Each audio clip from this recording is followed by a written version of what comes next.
Hello class 5। आज का आपका टॉपिक है पोजीशन। पोजीशन हमें किस रिगार्डिंग पढ़ना है? आज हमें नाउन्स के रिगार्डिंग पोजीशन पढ़ना है। अब पोजीशन हम किसी चीज़ का कैसे शो करते हैं? With apostrophe. एक साइन होता है जिसको कॉमा ऊपर लगाते हैं, उसे अपोस्ट्रोफी कहते हैं। वो अपोस्ट्रोफी का साइन आपका किसी भी चीज़ के लिए पोजीशन शो करता है। ठीक है, हम बहुत ईजीली देख सकते हैं the hair of the boy. अगर हम कह रहे हैं किसी लड़के के बाल, तो के का जो साइन या बात आती है वो आती है अपोस्ट्रोफी के थ्रू। The boy's hair, the girl's jeans, the dog's collar. The collar of the dog को हम कैसे शो करेंगे? The dog's collar. इसी तरह the horse of the farmer, तो क्या कहेंगे हम? The farmer's horse. ठीक है, द फार्मर्स हॉर्स। इसी तरह एक ज़रूरी पॉइंट आपको, इसी तरह ये पूरी एक्सरसाइज ए आपको खुद करनी है। The cry of the baby, यानी the babies cry. The barber's saloon. ठीक है, इसको आपको खुद अपने नोटबुक में करना है। पहले आप इसका क्वेश्चन नोट करेंगे पूरा सेंटेंस, उसके बाद you are going to note down the answer of your own.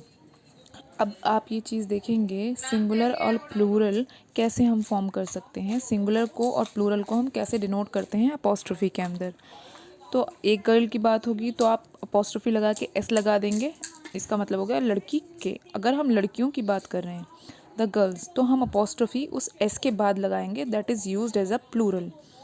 वो एस जिसको हमने प्लूरल की तरह यूज़ करा है उसके बाद अपोस्ट्रोफी लगाएंगे। इसका मतलब ये हो जाता है many girls is shoes, many farmers is crops, horses is tails are black। इस तरह से आप किसका पोजीशन शो करते हैं? किसी प्लूरल टर्म का पोजीशन आप एस के बाद अपोस्ट्रोफी लगाकर शो करते हैं। ठीक है, now coming up to the next exercise which is be the love of the fathers, which means fathers is love.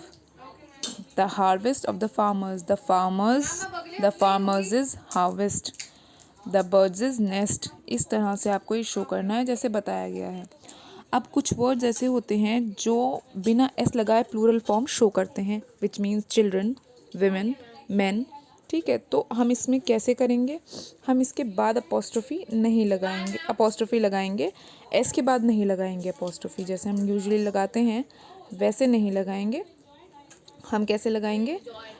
बस लास्ट में अपोस्ट्रोफी एस लगाकर नॉर्मली हम इसको, जैसे हम सिंगुलर फॉर्म में इसको यूज़ करते हैं। ठीक है, नेक्स्ट में हमें क्या करना है उससे आगे? अगर हम किसी नाम की बात कर रहे हैं तो हम उस नाम के लास्ट में अगर एस है और हमें उनके एस के बाद अगर हमें अपोस्ट्रोफी शो करनी है तभी हम ये करेंगे। ठीक है, कैसे शो करेंगे इसको? हम फुल एस, हम कैसे फुल करेंगे? विश्वास, अगर हमारे पास एक नाम है विश्वास, तो एस, अगर हम विश्वास के अपोस्ट्रोफी एस लगाना है तो हम लास्ट में एस के बाद अपोस्ट्रोफी लगाएंगे, नॉट बिफोर एस। ओके, अगर हम किसी नाम की बात कर रहे हैं, अगर उसमें एस नहीं है तो अपोस्ट्रोफी फिर एस लगाएंगे। क्लियर? अगर लास्ट में एस है तो हम एस के पहले बाद में लगाएंगे, और अगर एस नहीं है तो हम एस के और उस नाम के बाद अपोस्ट्रोफी लगाकर और बाद में एस लगाएंगे।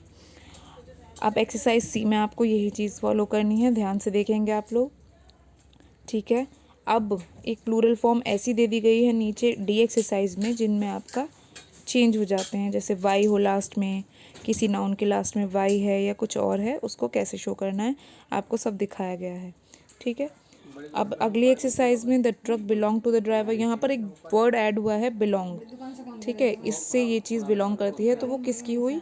उसी की जहाँ लिखा हुआ है, जैसे the truck belonging to the driver, the driver's trunk. ठीक है, द ड्राइवर्स ट्रक, सॉरी। अब ये 6 नंबर है, the puppy belonging to Sammy, Sammy's puppy. इस तरह से है, कुछ टफ नहीं है। एक और इसका तरीका है करने का, the houses roof is leaking. ठीक है, तो the roof of this house is leaking. अब यहाँ पे आपको उल्टे तरीके से करना है, आपको डिटेल फॉर्म में दे दी, शॉर्ट फॉर्म में दे दिया और आपको डिटेल वर्जन उसका लिखना है यहाँ पर, जैसे अब तक आप कर रहे थे उसका बिल्कुल ऑपोजिट। तो आपके सामने है, आप कैसे करना है आराम से ध्यान देकर करेंगे। यहाँ पर अपोस्ट्रोफी ऑलरेडी आपके सेंटेंस में यूज़ की गई है और उसके बाद आपको इसको डिटेल्ड फॉर्म में पूरा सेंटेंस पूरा करना है।